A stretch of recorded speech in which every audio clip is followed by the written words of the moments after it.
Hi, welcome to Senior Moments Successful Aging. I'm Mary Beals-Luedtke, your host. I am the director for the Area Agency on Aging, and you can reach us toll-free at 877-521-3500. Senior Moments Successful Aging is co-sponsored, the Area Agency on Aging, with the Division of Lifelong Learning at Yavapai College. Our producer is Nancy Bennett. She's the one that does all the work. I just do the talking. So if you want to call Nancy and ask her questions, you can call her at 717-7607. Call her and maybe ask her questions about today's show or about something you'd like to hear about in the future. We'd love to hear from you.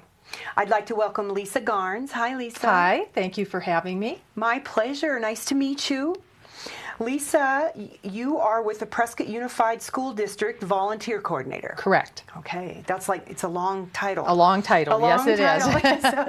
So let's go step back a little bit, and where did you come from? I had, up until 2.5 years ago, I've lived my entire life in Northeast Ohio, specifically the Akron-Canton area.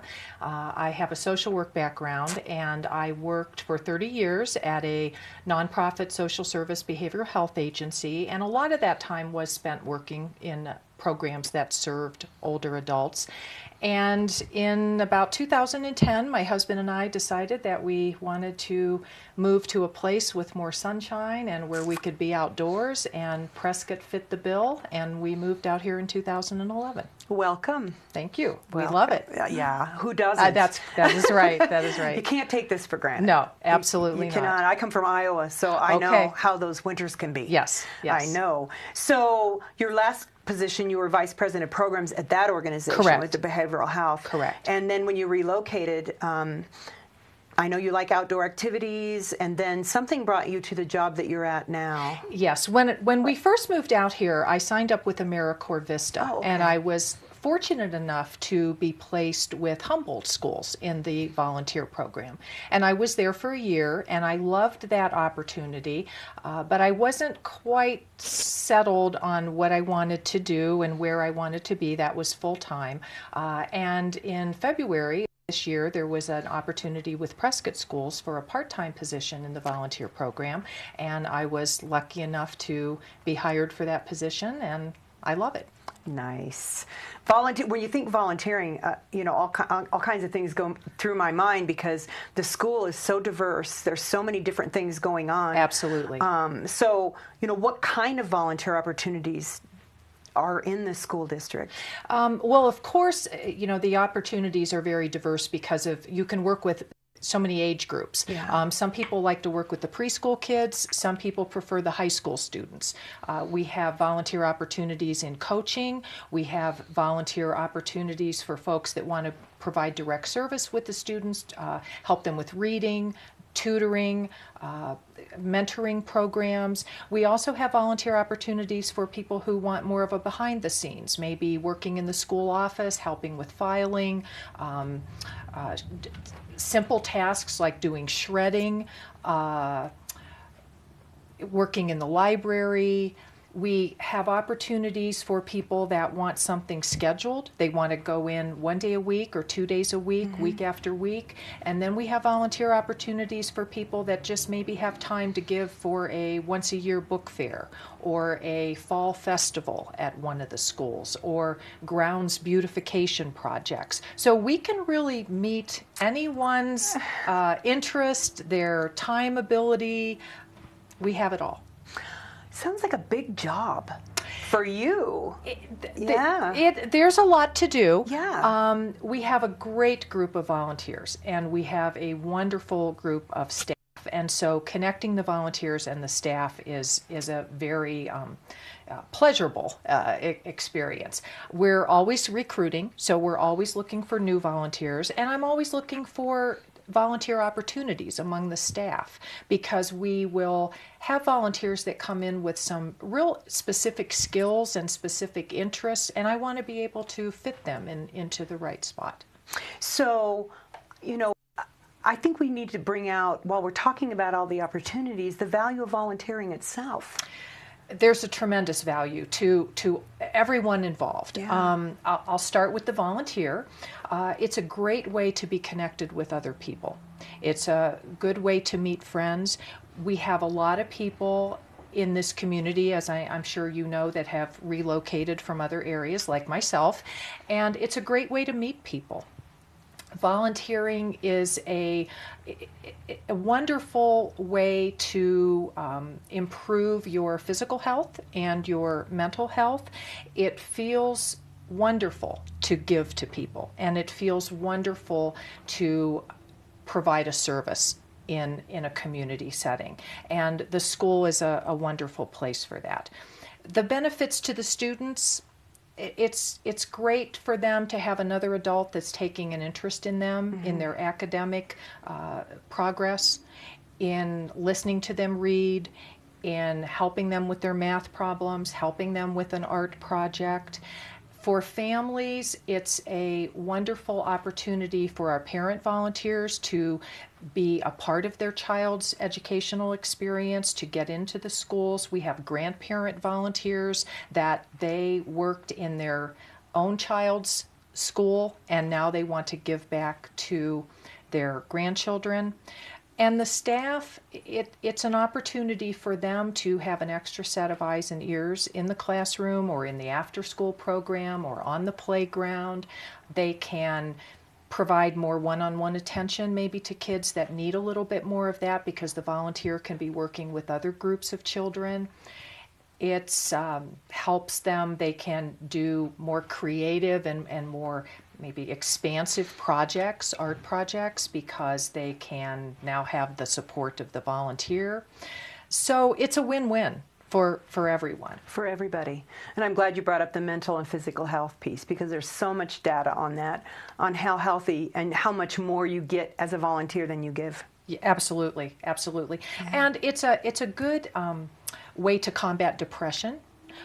There have been studies, as I'm sure you know, of the physical and mental health values of volunteering. Isolation is a major risk factor for depression, and so for many of our volunteers, this has become their job. You know, this has become their workplace. These are their friends. This is their work family, and the benefits are enormous. You know, we talk a lot about the Division of Lifelong Learning and you know, OSHA, all the things that they do, talking about retooling ourselves. Yes. You know, retirement isn't all what it's cracked up to be. You know, when we don't have a purpose to get up every day. Right.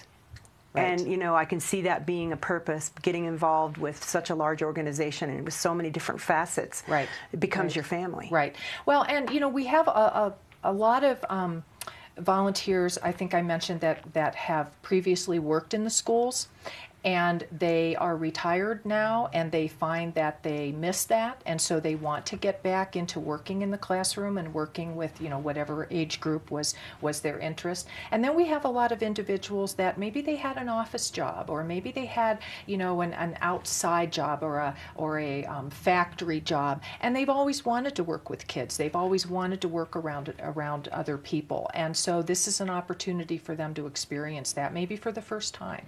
You know, and then that touches on one of the questions I was going to ask is, you know, why do people choose the school district? For those reasons. For those reasons, yeah, right there. We have a lot of people who they have retired from education and they miss it. And, you know, they'll call me up and, you know, they have wonderful experiences, backgrounds. We have retired principals, we have retired superintendents, retired teachers, retired school nurses, you know, all sorts of backgrounds. And they miss being in the school. They miss being with the students. And then, again, we have people that they have always wanted to do that. Maybe their work was, this is something totally different from what they did in their work life. And then we have individuals that I can think of one right now. Her immediate family lives 3 states away, and she misses working in her grandchild's school. And so she wants to be here and give back to other kids because she can't be in the area where her own family lives. So people come in for lots of different reasons, their own interests, their own passions, and that they just want to learn and grow and experience new things. So how do they get started? How would I get started if I wanted to be a volunteer for the school system? On the agency or the school website, www.prescottschools.com. You can go to the services, programs and services area, and there's a drop-down menu to go to volunteers, and we do have a volunteer page. From the volunteer page, you can access the online application. This year, we are asking volunteers to do everything electronically in the application process. We're trying to go paperless. And so the online application is there, as well as instructions for the online application. And they complete that. I can access that system, and then the next step is I would contact them and talk with them about their interest, the volunteer orientation, and also our fingerprint clearance process, depending on the volunteer position that they're interested in. So most of them need a level 1 fingerprint card, correct? No. Okay. We do accept those. We accept the IVP fingerprint clearance for anyone who's working directly with students and is not a parent. Anyone who is coaching, whether they're a parent or not, we do require the fingerprint clearance. Overnight field trips, we require the fingerprint clearance. And I do the fingerprinting at the district office. There is no charge to the volunteer.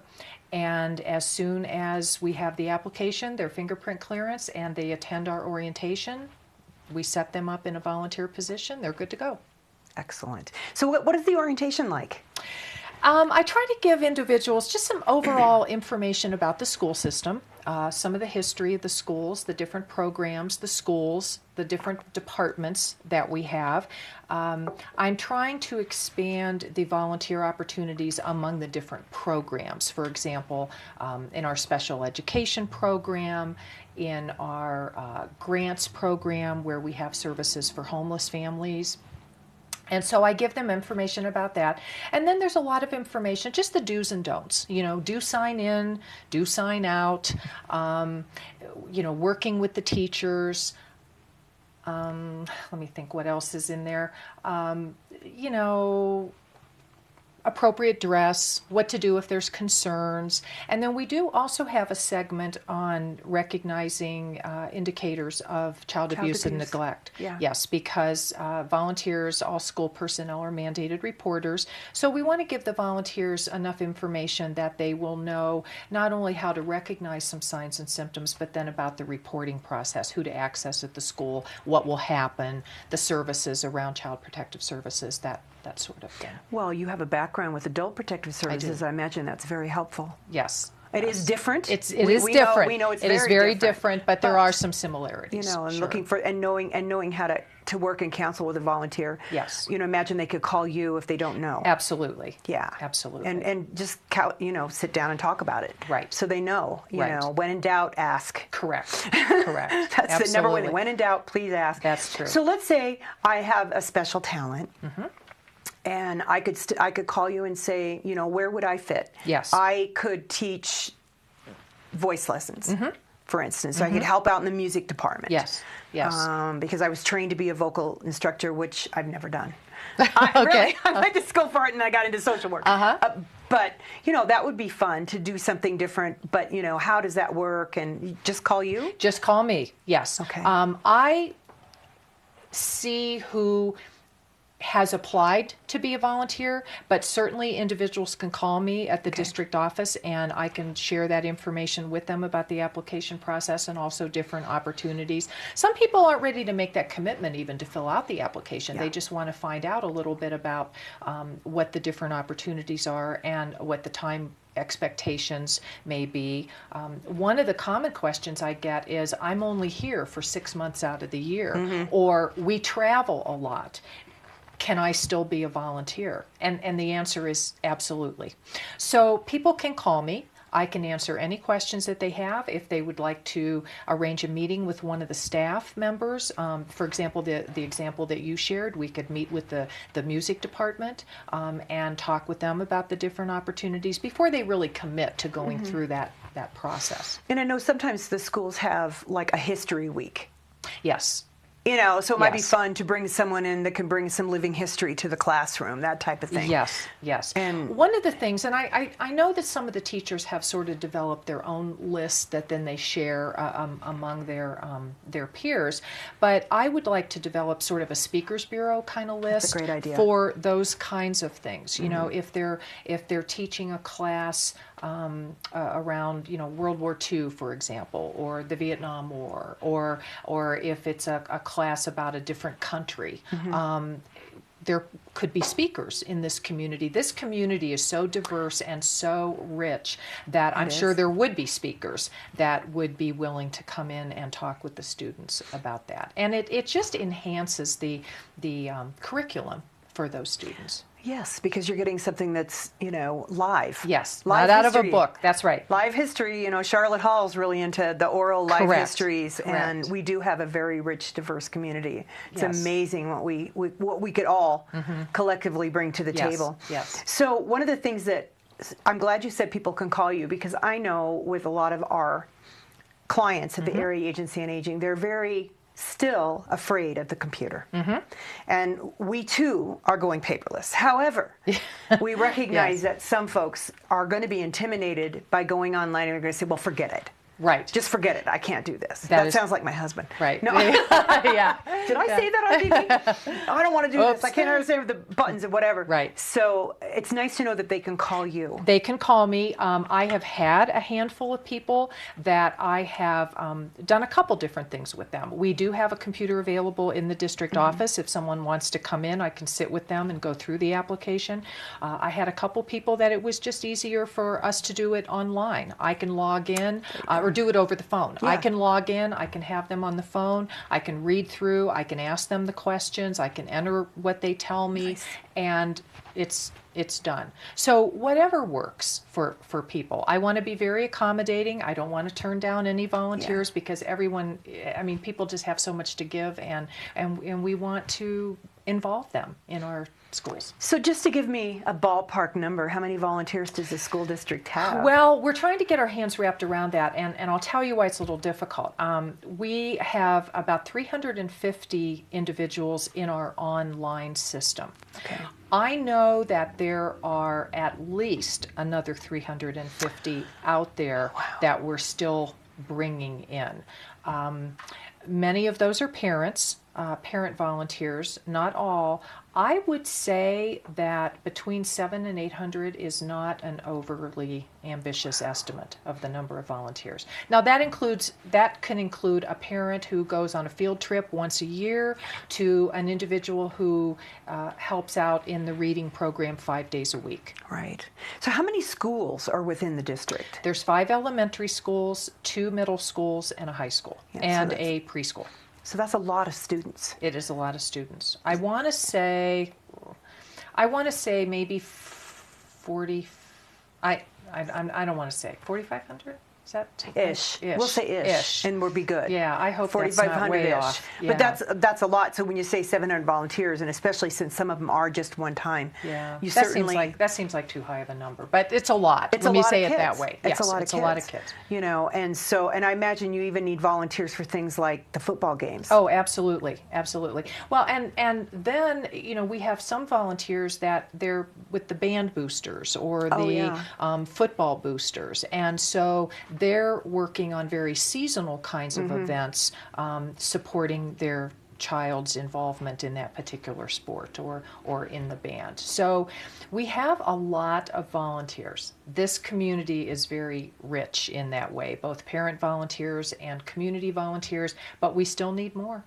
I know. We can use more. And that's why I wanted to bring out how many schools there were, because 700 sounds like a lot, but if they're only working on specific things and there are that many students, there's always room for more. Correct. And always room to be creative. It sounds like people can call, think about something that you want to offer to the school. And I love the one-on-one reading. I don't think they can get enough of that. The reading is really important, Yeah. as you know. I mean, the kids have to be able to read proficiently by the 3rd grade, and so there are huge efforts going into addressing that issue, and our volunteers are a huge part of that effort. And I know that at one time there used to be foster grandparents. Do you take care of those? Or they come in from another organization? They come in from another organization. But in addition to foster grandparents, we have lots of community groups that will sort of do the recruitment for me. It's nice. There's several churches that they have brought in groups to help with tutoring of students, to help with the reading program. So if any organization wants to develop that kind of initiative, please contact me and I can set them up with a process. Some people, they want to volunteer, but they don't want to come by themselves, but they're coming as a part of a group that they're already associated with. There's a higher comfort level. Right. And they may stay with that particular volunteer opportunity, or they may, get the confidence then to move on and do other things more on their own. But regardless, they're providing a huge benefit to our students. So, Lisa, we've been talking a lot about contacting you, but you haven't given me your phone number.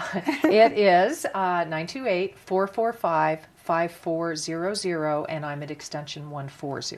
Okay. It's a district office number. Okay. So, and they can also go online to find you? They can go online, yes. Okay. Yes. And what's that again? It's www.prescottschools.com. And then there's a drop-down menu. Go to services? Programs and services. And then volunteer program. And then volunteer program to find you. Yes. So you're part-time. Is there other staff in the office with you? Not in the volunteer program. Wow. But I have a couple wonderful volunteers who are helping with some of the administrative activities that go on in the volunteer program. So that helps me stretch my time. Yes, I was thinking that's a huge job for a part-time person. But if you've got great volunteers. I do. And it's a job I love. So, it's not hard to put in those few extra hours. There you go.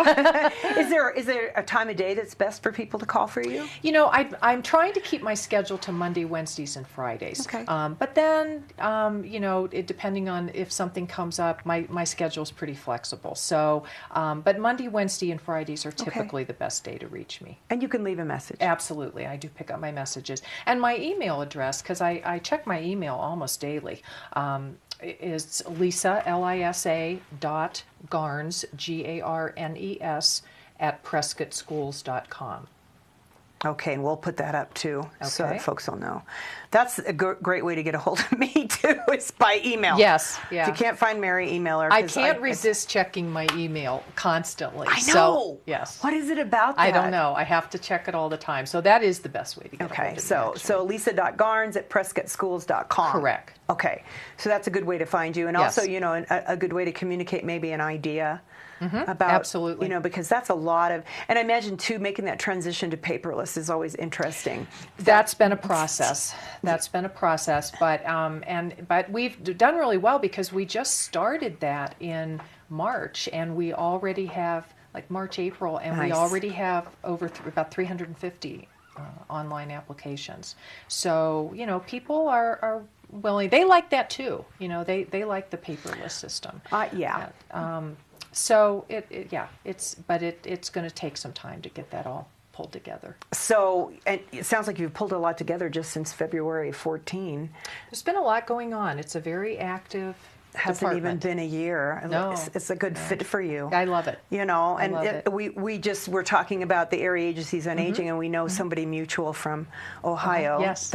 Gosh, that's the thing about Prescott. It's such a small world. You never know who you're going to run into that knows somebody from back home or from Ohio. Right. You can pretty wherever. much count on it. I know. It's yeah. Amazing. So we'll shout out to Joe Ruby. Yes. So yes. I will see him in a couple of weeks, Okay. actually. Tell him I said hi. And talking about the children and the seniors, my interest is bringing them together, and working with, we work with the senior companions and the RSVP volunteers Yes. from NAU. Yes. And that's a really good source, I imagine, for you as well. Absolutely. Because that way they're already vetted. Yes. And they're ready to go. Yes. And sometimes have had their background check done. And wonderful experiences among those volunteers. Yeah, and so they can share that with the kids. And then we've brought kids in to the senior centers to teach the seniors how to use the Wii. That would be fun. And that kind of thing. That You know, would the girls, be fun. it was fun. That It was would really be fun. fun. Because for them, it's second nature. But for some of us, including my husband, technology is not always a friend. So Right, it right. makes it hard. But when you get down to the basics of things, that's something we can all share. And that's the reading part. You know, Yeah, So anything else I'm missing before we wrap it up today? I don't think so. Just, you know, if anyone has any questions or wants more information, or if there's a group that I can, you know, come and talk to about our volunteer program to answer any questions, I would be happy to do that. That's a good idea too. And you know, when I think group, I'm thinking maybe having you come to some of our senior centers. We have a lot of them in this area. And again, back to that isolation piece. You know, don't sit at home alone. There's things that you can do to get out and be part of the community. Yes. And one of the best ways to do that is to volunteer. Absolutely. And there's volunteering positions that can accommodate if you have certain disabilities. Etc. Those things can be worked with, and everyone's like, "Oh, I can't get out and do that." Yes, you can. Well, we have people that make phone calls for us. They do some Yeah. paperwork. They, you know, alphabetize things. So we can pretty much meet any need or any interest that a volunteer would have. Thank you very much, Lisa Garnes, for being with us here today. And thank you for watching us today on Senior Moments Successful Aging. And part of successful aging is staying engaged, being involved, volunteering, because it makes you feel better mentally. Yes. And physically. The benefits are amazing. So if you want to volunteer, call Lisa Garnes for the Prescott Unified School District. You can go on their website, you can give her a call, or you can email her at lisa.garnes@prescottschools.com.